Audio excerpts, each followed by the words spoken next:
శ్రీమౌద్గల్య శ్రీవత్సగోత్రజాతౌ శ్రీ అప్పలార్య రత్నమార్య తనూభవౌద్వౌ శ్రీమచ్చటారిచరణాంబుజచంచరీకౌ శ్రీరంగ రామానుజ దేశికౌ స్తుమః.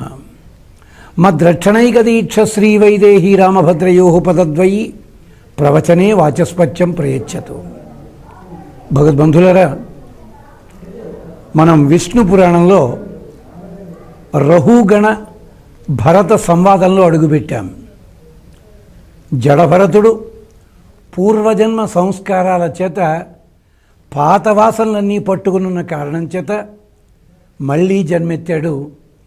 ఇక ఈ జన్మ ఆఖరి జన్మ, మళ్ళీ జన్మ ఎత్తకూడదని నిర్ణయించుకుని తాను చేసిన పుణ్యకర్మలన్నీ తాను అనుభవిస్తూనే ఒక జడుని వలె, మందుడి వలె దేని మీద దృష్టి పెట్టకుండా ఏమి తింటున్నాడో, ఎలా తిరుగుతున్నాడో, ఏం కట్టుకుంటున్నాడో, ఎవరి చేత మాటలు పడుతున్నాడో కూడా పట్టించుకోకుండా మందుడిలా ప్రవర్తిస్తున్నాడు అని చెప్పుకున్నాం. ఆ మహానుభావుడిని ఈ సౌవీర దేశాధిపతి అయిన రహుగణుడు పల్లకి మోయడానికి నియమిస్తే ఆ సందర్భంలో అసలు భరతుని గొప్పతనం ఏమిటో తెలుసుకున్నాడు రహుగణుడు. కిందకి దిగి నమస్కరించి తత్వబోధ చేయమన్నాడు. తత్వబోధ చేస్తూ చెప్తున్న విషయాలన్నీ మనం మాట్లాడుకున్నాం. అక్కడ ఏమన్నాడు? నేను రాజుని, ప్రజలున్నారు, ఇది పల్లకి, పల్లకీలో నేను కూర్చున్నాను, వాడెవడో మోస్తున్నాడు, వాడి నడక సరిగ్గా లేదు, ఇలాంటి భావములన్నీ కూడా అబద్ధములే, సంబంధం లేనివి. ఇవన్నీ కూడా మార్పు చెందే వస్తువులు. పరమార్థం ఏమిటి అంటే నాశనము కానిదేదుందో అది. లోకంలో ఎప్పుడూ కూడా ఒక పని కాగానే ఆ పని పూర్తయితే ఆ వస్తువు ఇక వాడం. ఉదాహరణకి మనకి రామాయణంలో ఘట్టం ఉంది. రాముడు సముద్రాన్ని దాటాలి, దానికి చాలా పెద్ద గొడవైంది. సముద్రానికి సేతువు కట్టాడు. సేతువుని రైట్ ఆనరబుల్ శ్రీనివాస్ శాస్త్రి గారు ఇంగ్లీష్లో ఏం చెప్పారో తెలుసా? కాజ్వే అన్నారు. అది పర్మనెంట్గా కట్టిన ఒక బ్రిడ్జి కాదుట, ఒక పని కోసం కట్టినది. పని అయిపోయింది, ఆ సేతువుని ధ్వంసం చేశారు. అలాగే మనం కూడా ఎక్కడైనా కట్టేటప్పుడు కొన్ని మార్గాలు వేస్తుంటాం. ఆ పని అయిపోగానే అది కాస్త తీసేస్తామన్నమాట. ఇది అంటే ఒక పని కాగానే మార్పు చెందేది, అది పరమార్థం కానే కాదు. అలాగే దక్షిణాదిని ఒక దేవాలయం కట్టాల్సి వచ్చింది. ఆ దేవాలయం కట్టడం కోసం మట్టి అది కావాలి. ఆ మట్టి తవ్వారు. ఓ పెద్ద గొయ్యి కాదు, ఒక 3 చెరువులు, పెద్ద పెద్ద చెరువులు కలిస్తే ఎంత ఉంటుందో అంత పరిమాణంలో గోతులు తవ్వారు. అయిపోయింది, పని అయిపోయింది. మరి ఆ గొయ్యి ఏం చెయ్యాలి?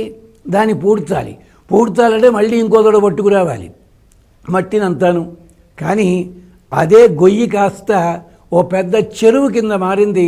వర్షాలు పడ్డ నీళ్ళకి కొన్ని వందల ఎకరాలకి నీళ్లు సప్లై చేసేదిగా మారింది. అంటే ఏమైంది? ఒకప్పుడు అది భూమి, తరువాత గొయ్యి కింద మారింది, తరువాత మరొక సరస్సు కింద మారింది. ఆ నీళ్లు వేరే తోట ఉపయోగిస్తున్నాయి. అంటే ఏమవుతుంది? రూపాంతరం చెందుతోంది. ఇది కాస్త పరమార్థం అందామా? కుదరదు. అంచేత నాశనమయ్యేది కానీ మార్పు చెందేది కానీ పరమార్థం కానే కాదు. అలాంటి నాశనమయ్యే దాని ద్వారా నువ్వు సంపాదించిన ఫలితం ఉంటుందే, అది కూడా పరమార్థం కాదు. ఆకలి వేసింది, అన్నం తిన్నావు, అన్నం అరిగిపోయింది, రూపం మారిపోయింది, శక్తి వచ్చింది, మళ్ళీ రేపటికి ఆకలి వేస్తోంది, ఏం చేస్తావు దాన్ని? ఇది పరమార్థం కాదు నాయనా. అంచేత పరమార్థం అన్నది వినాశి, అవినాశి అన్నాడు భరతుడు. అనేసరికి రాజుగారికి సందేహం కలిగింది. అయ్యా, యజ్ఞం చేస్తాం, యజ్ఞం పూర్తయిపోయింది, నాశనం అయిపోయింది, అంచేత ఫలితం లేదంటారా? అలాంటప్పుడు యజ్ఞం ఎందుకు చేయడం? దానం చేశాము, మనం దానం చేయగానే వస్తువు ఇచ్చాం, అవతలాడు పట్టుకుపోయాడు, పట్టుకుపోతే ఫలితం అన్నారు. దానం అన్నది కనిపించడం లేదే, ఎప్పుడో పుణ్యం వస్తుందంటున్నారు. అంచేత నాశనం అయ్యేది నాకు ఉపయోగం లేదు కదా. యజ్ఞము, దానము, తపస్సు, అర్చన, ఆరాధన ఏదుంటే అది, ఇవన్నీ కూడా వృధా అంటారా? అలాంటప్పుడు మరి ఇవన్నీ ఎందుకు చేయమంటున్నారండి? అది ఎలాగా పోయేదే అంటున్నారు కదా. పోయేదాన్ని మళ్ళీ విధించడం దేనికి? దీన్ని వితండవాదం అని అంటారు. ఎంచేతంటే కొన్ని ఉపయోగం లేనివి నాశనం అవుతున్నాయని చెప్పినా విధించారంటే ఏదో కారణం ఉండుంటుంది, అది జరిగేది. అంచేత అప్పుడు చెప్పాడు, దానము యజ్ఞము ఇలాంటివన్నీ కూడా పావనానిచ మనీషిణాం, నీకొక క్రమబద్ధమైన అలవాటు నేర్పడానికి, నీలో ఉండే ఇంద్రియలౌల్యం తగ్గించడానికి, నీలో ఒక పవిత్రత ఏర్పడడానికి, నీలో ఉన్న దుష్ట భావనలు తొలగడానికి, పవిత్రత నీ మనస్సు లోపలికి రావడానికి ఇవన్నీ అవసరము. యజ్ఞం చేస్తున్నావు, యజ్ఞం చేస్తుండే ఏం చేస్తున్నావు? నీ దగ్గర ఉన్న వస్తువుని అగ్నిముఖముగా ఎవరికో అప్పచెప్తున్నావు. దానం చేస్తున్నావు, మమకారం పోతోంది, అహంకారం పోతోంది. అక్కడ నాది అనుకున్న భావన వదిలిపెడితేనే ఎదుటివాడికి ఇస్తావు నువ్వు. మమకారం పోయింది. ఇచ్చినప్పుడు పుచ్చుకున్న వాడికి నువ్వు దండం పెడుతున్నావు, అహంకారం తగ్గింది. అంటే ఈ ఏ పనులు చేసినా కానీ ఇలాంటి వాటి వల్ల ఇలా జరుగుతుంది. కాబట్టి ఇవి నాశనమయ్యే లక్షణాలు ఉన్నప్పటికీ నిన్ను పవిత్రం చేయడానికి ఉపయోగిస్తాయి. ఇవన్నీ సాధనములు, ఉపకరణములు, ఉపాయములు మాత్రమే. పని పూర్తవ్వగానే ఇవన్నీ ఎక్కడా ఉండవు. ఏదో పెళ్లి చేయాలనుకున్నావు, పెళ్లి మండపం నిర్మించావు. ఆ పెళ్లి మండపం చాలా అందంగా నిర్మించావు, పెళ్ళి అయ్యింది. ఆ మండపం అలాగే ఎట్టే పెడతావా? మళ్ళీ తీసేస్తావు కదా. పురోహితుడిని పిలిచావు, ఆయన ఉపకరణం మాత్రమే. ఆ 2 కుటుంబాలకి బంధాన్ని కల్పించాడు. మళ్ళీ ఆ పురోహితుడిని ఇంట్లో పెట్టుకుంటున్నావా? లేదే. ఇవన్నీ కూడా ఉపకరణములు. ఏం చేస్తున్నాయి? ఒక బంధం ఏర్పడడానికో, ఒక వస్తువు తత్వం తెలవడానికో ఉపయోగిస్తున్నాయి. ఇది అయిన తర్వాత వాటితో మనకు ఉపయోగం ఉండదు. అంచేత యజ్ఞయాగాదులన్నీ కూడా ఇలాంటివే, పవిత్రం చేయడానికే తప్ప సాధనలు, ఉపకరణములు, పరమార్థములు కావు. అన్నం వండడం కోసం రకరకాల వస్తువులు వాడావు, అవన్నీ అవే వస్తువుల వల్ల అన్నం తయారైందంటావా? లేదు. అక్కడ పరమార్థం ఏమిటి? ఈ అన్నము భగవత్ ప్రసాదితమన్న భావన కలిగి అది ప్రసాదముగా స్వీకరించి శక్తిని పొందడం పరమార్థం, పరమాత్మతత్వం తెలుసుకోవడం. అంచేత ఎప్పుడూ కూడా ఉపకరణములనే పరమార్థం అనుకుంటే ప్రమాదము. అంచేత వాటిని వదిలిపెట్టకు, కానీ అవే ఉపయోగం అన్న భావన మానేసేయి. అంటే ఫలాభిసంధి రహితముగా చెయ్యాలి. నువ్వు కర్మానుష్ఠానం చెయ్యి. కర్మల వల్లే ఫలితమని మాత్రం అనకు. కర్మ చేసి తీరాలి, కర్మ ఫలాన్ని అనుభవించు, ఉపకరణాలు వదిలిపెట్టు. ధ్యానము, యోగము, శక్తిపాతము, సిద్ధ విద్య, ఆకాశగమనము ఇవే పరమార్థాలైతే మరి ఇంతమంది మతాలు ఎందుకు ఉండాలి?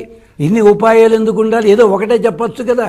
కాదు, ప్రతి దానికి ఒక నియమం ఉంటుంది, జాగ్రత్త. ఇవన్నీ కూడా శ్రేయస్సులు అంటారు వీటిని. అంటే నీకు సంపద తెచ్చిపెట్టేవి. ఓ పాండిత్యం సంపాదించావు, లోకంలో 10 మంది అవునున్నారు. ఈ పాండిత్యానికి మూలమైన భగవత్తత్వం ఏమిటో తెలుసుకోలేకపోయావు అనుకో, ప్రయోజనమే ఉంది. లైబ్రరీని ఉంటాడు, లైబ్రరీలో ఉన్న పుస్తకాల పేర్లన్నీ బట్టి కొడతాడు, నెంబర్లు గుర్తుంటాయి. వాడు మహావిజ్ఞానం అందామా? దాంట్లో ఉన్న విషయాలు తెలుస్తాయా? ఇలాగే ఉండడానికి వీల్లేదు. చిలుక పలుకులు పలుకుతోంది, ఓ బాగా భాష మాట్లాడుతోంది, లేదు, మనం చెప్పింది చెప్తోంది అది. అంచేత ఈ భావన వదిలిపెట్టు. అంటే పరమార్థం అంటే ఏమిటో సూటిగా చెప్పమన్నావా? చెప్తా, వినిపించుకో. ఆత్మనోద్యోగ పరమార్థ ఇతిష్యతే. పరమార్థం అంటే ఏమిటో తెలుసా? మన ఆత్మ పదార్థాన్ని తెలుసుకునే ప్రయత్నం ఉందే, అదే పరమార్థము. ఏకో వ్యాపి సమః శుద్ధ నిర్గుణ ప్రకృతే పరః. ఆత్మ అంటే ఏమిటో తెలుసా? ఒక్కడే ఉంటాడు. ఆత్మ శబ్దంతో ఉన్నది ఒక్కటే వస్తువు. సమః, అన్నిటిలో కూడా సమానంగా ఉంటాడు. చీమలో, బ్రహ్మలో, శివకేశవాదులలో అంటారు త్యాగరాజస్వామి. చీమ ఉంది గనక ఆత్మ చిన్నది, ఏదో ఏనుగు ఉంది గనక ఆత్మ పెద్దది అని కాదు. సమః, అన్ని చోట్ల ప్రవర్తిస్తూనే ఉంటుంది ఆత్మ. సమః శుద్ధ, దానికి పాపపుణ్యాలేమి అంటావు, సత్వరజస్తమో గుణములేమి అంటావు. శుద్ధ నిర్గుణ, గుణములు చెప్తున్నావు, అవేమీ ఉండవు. ప్రకృతే పరః, కంటికి కనిపిస్తున్న ప్రకృతి కంటే దాటి ఉంటుంది అది. ఒక చెట్టు కనిపించింది, ఒక మొక్క కనిపించింది, నది, కొండ, మరొకటేదో, వీటన్నిటి దాటి ఉండేది ప్రకృతే పరః. జన్మ వృద్ధ్యాదిరహిత, దానికి పుట్టుక లేదు, అభివృద్ధి లేదు, నాశనము లేదు. ఆత్మ సర్వగత అవ్యయ, అన్ని చోట్ల ఉంటుంది ఆత్మ. ఎంత యాతన పడుతున్నాడు ఈయన పాపం. మన ప్రహ్లాదుడు ఏం చెప్పాడండి? అందుగలడు ఇందు లేడని సందేహము వలదు, ఎందెందు వెదకి చూచిన అందందే కలడు. అక్కడ భగవంతుడు అన్నాడు, అదే ఆత్మ అన్ని చోట్ల ఉంటున్నది. అది అంతేకాదు, ఏనాడు కూడా దీనితోటి కలుస్తుంది దానితోటి కలవదు అన్న మాట లేదు. కలిసి ఉండదు. అంటే తన దేహంలో కానీ ఇతర దేహంలో కానీ ఒకే తత్వం ఉందని తెలుసుకోవడమే పరమార్థము అనేసరికి మళ్ళీ ప్రశ్న వేశాడు. అయ్యా, కంటికి కనిపిస్తున్న వస్తువులన్నీ అబద్ధమా, మిథ్య అందామా? ఒకడిని దేవుడు అంటున్నాం, ఒకడిని మనుషుడు అంటున్నాం, ఒకడిని యక్షుడన్నాము, ఒకటి కోతి, ఒకటి పిల్లి, పంది, నక్క, ఇలా పేర్లు పెడుతున్నామే. ఈ పేర్లన్నీ అబద్ధమా? లేదు నాయన, అది ఉపాధిని బట్టి పేర్లు వచ్చాయి. ఆత్మస్వరూపం ఒకటే అని చెప్తోంది వేదము, శృతి గ్రంథాలు చెప్పాయి. తస్య ఆత్మా పరదేహేషు తత్రత్వం అహమప్యత్ర. నేను అక్కడ ఉంటాను ఇక్కడ ఉంటానన్నారు. అహంచ త్వంచ తథాన్యేచ. మరో తోడ చెప్పాడు భగవంతుడు, నేను కానీ నువ్వు కానీ మరొకటి కానీ అన్నిటికీ ఆత్మే మూల కారణము. ఆత్మ అన్ని చోట్ల ఉంటుంది. కాకపోతే వేరువేరుగా వ్యవహారం ఎందుకు వస్తుందంటావా? మనకి ఉపాధి కోసమని చెప్పి మనమంతా కూడా తత్వాన్ని తెలుసుకోవడానికి ఓ మార్గాన్ని ఎన్నుకుంటున్నాం. అంటే ఒక ఊరు వెళ్ళాలనుకో, నడచి వెళ్ళొచ్చును, చాలా టైం పడుతుంది. లేదు ఏదో వాహనం తీసుకున్నావు, ఆ వాహనం వెళ్ళేందుకు తగిన మార్గం ఉందా లేదా చూడాల్సి ఉంటుంది. ఇది నియమం అన్నమాట. అలాగే ఉపాయాలు మారుతాయి, ఆ ఉపాధిని బట్టి పేర్లు మారుతుంటాయి. అందుకని చెప్పారు. మరి పేర్లన్నీ దేనికోసం వచ్చాయి అన్నారు. దేనికోసం వచ్చాయంటే నిజంగా విష్ణు పురాణము ఇప్పటి వాళ్ళంతా కూడా మాకు శాస్త్రీయ విద్యా విధానం కావాలంటారు. వాడు చదివింది ఏమిటో వాడికే తెలియదు, ఏం చదివాడో శాస్త్రం తెలియదు. అలాంటి స్థితి. ప్రతివాడు ఈ మాటే మాట్లాడతాడు. శాస్త్రీయ విద్యా విధానాన్ని అద్భుతంగా చెప్పింది విష్ణు పురాణము. గమనించండి, ఎక్కడెక్కడో వేదాంతం పట్టుకొచ్చి ఉదాహరణలు చెప్పరా, చాలా అందంగా చెప్పారు. ఏమిటది? వేణురంధ్ర విభేదేన భేద షడ్జాది సంజ్ఞత. ఒక చెక్క, ఒక మామూలు వెదురుగడ ముక్క తీసుకున్నావు, వెదురుగడకి 7 రంధ్రాలు చేశావు. అదంతా ఒకటే వెదురుగడ, లోపలుండే వాయువు అంతా ఒకటే. కానీ ఒక్కొక్క రంధ్రము కూడా ఆ వాయువు బయటికి వస్తున్నప్పుడు ఏర్పడే ధ్వని ఉంది కదా, షడ్జం అంటున్నావు, మధ్యమం అంటున్నావు, దైవతం అంటున్నావు, నిషాదం అంటున్నావు, సరిగమ పదని అంటూ సప్తస్వరాలకి పేర్లు చెప్తున్నావు నువ్వు. ఎలా జరిగింది? దాని వాయువేను పోయిందే ఉంది, వెదురుగడ ముక్కేను దాన్ని మళ్ళీ ఫ్లూట్ అనో లేదా వేణువనో ఎందుకు చెప్తున్నావు? కుదరదు. అంటే ఉపాధి కోసం నువ్వు చెప్తున్నావు. వేణురంధ్ర విభేదేన భేద షడ్జాది సంజ్ఞత అభేద వ్యాపినో వాయో తథా తస్య మహాత్మనః. అన్ని చోట్ల ఉండేది ఒకే వాయువు. వాయువు వస్తున్న చోటుని బట్టి స రి గ మ ప ద ని అనే అక్షరాలు వస్తున్నాయి చెప్తున్నావు నువ్వు. షడ్జమని, దైవతమని, భేదమని ఇలాంటి గ్రామమూర్ఛలు తేడా వస్తున్నాయి నువ్వు చెప్తున్నావు. అంటే వాయువు మాత్రం ఒకటే, వేణువు కూడా ఒకటే. మరి వేణువులో వచ్చింది రంధ్రం వచ్చింది, మరో దానికి రంధ్రాలు చేస్తే ఇలాంటి ధ్వని రాదే. అలాగే వెదురుగడ పరిమాణాన్ని బట్టి కూడా, అంటే దాని కైవారాన్ని బట్టి కూడా ఒకటి మంత్రస్థాయిలో వస్తుంది, ఒకటి తారస్థాయిలో వస్తుంది. ఒక తీగ తీసుకో, 2 కొనల దగ్గర బిగించు, మధ్యలో తీగని ఇలా లాగి వదిలిపెట్టు, టొయ్యని సౌండ్ వస్తుంది.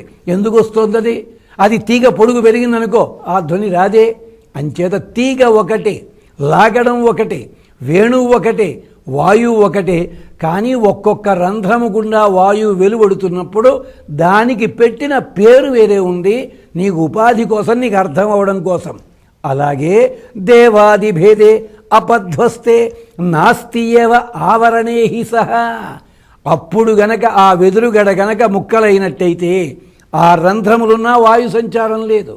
అంచేత ఎంతవరకు అది వెదురుగడ ఉంటుందంటేనే అప్పుడు దాన్ని వేణు అంటున్నావు, రంధ్రములు అంటున్నావు, సప్తస్వరములు అంటున్నావు. కానీ అవే గనక పోయినట్టయితే వాయు ఎప్పుడూ ఒకటే ఉంటాడు. అలాగే భగవత్తత్వము, ఆత్మతత్వము కూడా దేవ, మనుష్య, తిర్యక్ స్థావరములున్నాయే, ఇది పోయినప్పుడు మిగిలేది ఆత్మ ఒక్కటే. అంటే పిల్లన గోవి కేవలం వెదురు ముక్క, దాంట్లో వెళ్ళే వాయువు వల్ల ఒక్కొక్క పేరు వచ్చింది. అంచేత ఇది చెప్పినంత తేలిక కాదు కనుక్కోవడం అన్నది. ఎంచేత ప్రతివాడు కూడా పిల్లనగోని తయారు చేస్తా అంటే ఎలాగా? దీనికే ముళ్ళపూడి వెంకటరమణ గారు కానుక అని ఒక కథ రాశారు, ఒక రూపకల్పన. కృష్ణుడు వేణువు వాయిస్తుంటే బాలకృష్ణుడు ఒక గోప బాలకుడు దాన్ని దొంగిలించాట. దొంగిలించి అది మోగుతుందా, ఎందుకు బాగా మోగుతుంది అనుకున్నట్ట. దొంగిలించుకొచ్చాడు, మణి మోగించేస్తూనే మోగటం లేదు అది. అప్పుడు ఏం చేశాడు, ఎలాగైనా కృష్ణుడి చేతిలో ఉన్న మురళి లాంటి ఒక మురళి తయారు చేయాలని చెప్పి జీవితమంతా శ్రమించాడు. 45 ఏళ్ల పాటు శ్రమించాడు. కృష్ణపడికి మధురానగరం వెళ్ళిపోయాడు. ఇంటిందా వెదురుగడ ముక్కలు, భార్య వదిలేసి వెళ్ళిపోయింది, తంటి పిల్లాడున్నాడు. చిట్ట చివరికి అన్ని వేణువులు చేసి కృష్ణుడి పుట్టినరోజుకు ఓ వేణువు పట్టికెడదాం అనుకున్నట్ట. అది మోగింది, చూరులో పెట్టాడు. పాపం చూరులో పెడితే కుర్రాడు తెలియక ఆ వేణువుల కుప్పలో పడేశాడు. ఒక్కొక్కటి వెతకడం ప్రారంభిస్తే ఎక్కడా మోగటం లేదు ఏ వేణువు కూడా. చివరికి చేతికొచ్చిన వేణువు కృష్ణుడికి పంపించాడు పిల్లవాడి ద్వారా. పిల్లవాడు చెప్పాడు, నాన్న నువ్వు మోగిస్తే మోగలేదు, కిన్నయ్య మోగిస్తే మోగింది చూచావా? అప్పుడు అర్థమయ్యింది మనవాడికి, మోగించేది నేను కాదు, వాయుప్రసారం నా వల్ల కాదు. ఇంతవరకు వెదురుగడ ముక్కల్లా ఉన్నవన్నీ ఒక్కసారి 1000 వేణువులుగా మోగడం ప్రారంభించాయిట. ఎలా జరిగింది ఇది? అది ఆత్మతత్వం. అది ఆత్మతత్వం తెలియనంత కాలం అది వేణువు కేవలము వెదురు ముక్క. అలాగే దేవతల అద్భుతమైన గాథ ఇది, కానుక అని చెప్పి. అంచేత స్వామి శ్వాస దాంట్లో చేరినప్పుడే ధ్వని వచ్చింది. అలాగే ఆత్మనది ఉన్నప్పుడే దానికో పేరు వస్తుంది. ఇది సాధన చేద్దామంటే మన వల్ల కాదండి. ఎంత తేలిక చెప్పడం మాత్రం తేలికే. ఏకో విష్ణు మహద్భూతం పృథగ్భూతం అనేకశః త్రీన్ లోకాన్ పరిక్రమ్య భుంక్తే విశ్వభుక్ అవ్యయ. స్వామి ఒక్కడే విశ్వభుకు, సకల ప్రపంచము వ్యాపించి ఉంటాడు, ప్రతి దాంట్లోనూ ఉంటాడు, ఉండి పలికిస్తుంటాడు. సాధన చేయడము అంత తేలిక? కొంతమంది అంటారు, మీరు మా పాదాలకి నమస్కరించండి, మా చెయ్యి మీ నెత్తి మీద పెట్టగానే దివ్యమైన అనుభూతి కలుగుతుంది, భగవత్తత్వం కనిపిస్తుంది. నిజంగా భగవత్తత్వం అంత తేలిగ్గా కనిపించినట్టయితే ఈ పాటికి ఇండియాలో సగం మందికి అంతా వేదాంతులే ఇదక్కా పోవాలి. లేదది. భగవత్తత్వం అన్నది కనిపించడం అంటే లడ్డూ తీపి ఎలా ఉంది అని అడిగితే నువ్వు వర్ణించి చూద్దాము, నీ వర్ణన వల్ల లొంగదది, అది అనుభవైక వేద్యము. ఇది అలాంటిదే బాబు, జాగ్రత్త అంటూ బోధ చేశాడు. అంటే జడభరతుడు ఉత్తముడైన ఉపాధ్యాయుడు, రాజుకి తగిన కథ చెప్తున్నాడు చక్కగాను. అంటే ఎప్పుడు కూడా గురువుగారు తనకొచ్చింది శిష్యుడికి చెప్పడు, శిష్యుడికి ఎలా చెప్తే అర్థమవుతుందో అలాంటి గాథలతోటే చెప్తాడు.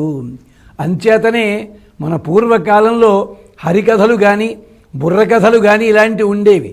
దాంట్లో మధ్య మధ్యలో వాళ్ళు కాస్త చలోక్తులు వేసేవారు, పిట్ట కథలు చెప్పేవారు. పిట్ట కథ అంటే తోచిందని కాదు, చిన్న చిన్న కథలు, ఉపకథలు, ఉపాఖ్యానములు అంటారు. చివరికి హరికథ అనగానే ఏమవుతుంది, దాంట్లో నవ్వు కోసం జోకులు వేస్తుంటారంటారు. దానికోసం కాదది, దానికోసమే చెప్పే హరికథ దాసులు ఎప్పుడో గాల్లో కలిసిపోయారు, వాడి మాట ఎవడో వినలేదు. ఇవన్నీ దేనికోసము? కథకి అనుబంధంగా ఉంటూ తగినట్టుగా విషయాన్ని చెప్పడానికి. అత్యాశ పనికిరాదు అన్నారు. దాని కథ ఏం చెప్పారు మనవాళ్ళు? పెద్ద పులి ఓ బ్రాహ్మణోత్తముడిని ఎవరినో పిలిచి, పేద బ్రాహ్మణుడి ఈ కంకణం తీసుకోమంటే చెరులో వెళ్ళి స్నానం చేసిరా, అది ఊబిలో ఇరుక్కున్నాడు, అది కాస్త తినేసింది. ఇది కథ చెప్తాడు. అక్కడ కథ పరమార్థం ఏమిటి? పెద్ద పులికి బంగారు కంకణం ఎక్కడి నుంచి వచ్చింది? ఇదంతా మనకు అవసరం లేదు. అంటే అతి ఎప్పుడూ పనికిరాదు, దురాశ ఎప్పుడూ పనికిరాదని చెప్పడం ప్రధానము. ఈ కథ కాస్త పిల్లాడికి చెప్పిందాకా ఉండే నీతి ఏమిటిరా అన్నట్ట. వాడు చెప్పాడు, పెద్ద పులి ఇచ్చే బంగారు ఆభరణములు ఏనాడు ఆశించకూడదు అన్నట్టు వాడు కాస్తాను. ఇదే మరి పరమార్థం అంటే. ఈ కథలన్నీ దేనికోసము? ఒక తత్వాన్ని చెప్పడం కోసం చెప్తారన్నమాట. ఇవి చిన్న చిన్న కథల్లాగే ఉంటాయి. ఇది మహాభారతంలో ఉపాఖ్యానములు ఇలా చెప్తారన్నమాట. అందుకని ఇక్కడ జడభరతుడు కూడా మహారాజు గారికి ఒక ఉపాఖ్యానం చెప్తున్నాడు. ఇది కేవలం జనరంజన కోసం మాత్రమే కాదు. జనరంజన కోసమని చెప్పి ఉపాఖ్యానాలు పిట్ట కథలు చెప్తే కొత్తలో బాగానే ఉంటుంది, తర్వాత ఏమవుతుంది, వెగటు కలుగుతుంది. ఏదో పాయసంలో జీడి పలుకులు కొద్దిగా వేసానుకోండి, పాయసం రుచి అందం తెలుస్తుంది. మొత్తం అంతా జీడి పలుకులు వేస్తే అది పాయసం ఏమిటి, జీడిపప్పు అచ్చులు అంటాడు అన్నట్టుగా జరుగుతుంది. అది పనికిరాదు. ఎంతవరకు చెప్పాలో అంతవరకు చెప్పాలి. అదే చెప్తున్నాడు ఇక్కడ. ఆ కథలన్నీ చెప్పడంలో ఉద్దేశ్యం అది. అంటే వెదురుగడ ఉదాహరణ కానీ, పల్లకి ఉదాహరణ కానీ ఇవ్వడంలో ఎందుకోసము, పిల్లవాడికి శిష్యుడికి సరైన తత్వాన్ని చెప్పాలంటే అతనికి తెలుసున్న ఉదాహరణలే ఇవ్వడం చాలా శ్రేయస్కరము. అంటే ఉత్తముడైన ఉపాధ్యాయుడు ఎలా ఉండాలో చెప్పినవాడు జడభరతుడు, ఉత్తముడైన ఉపాధ్యాయుడు ఎలా ఉండాలో చెప్పింది పరాశర మహర్షి, ఉత్తముడైన ఉపాధ్యాయుడు ఎలా ఉండాలో చెప్పింది వ్యాస భగవానుడు. వాళ్ళందరికీ నమస్కారం చెప్పుకుంటూ జడభరతుడు తరువాత కొనసాగించిన కథా సంవిధానాన్ని మళ్ళీ జ్ఞాపకం చేసుకుందాం. అంతవరకు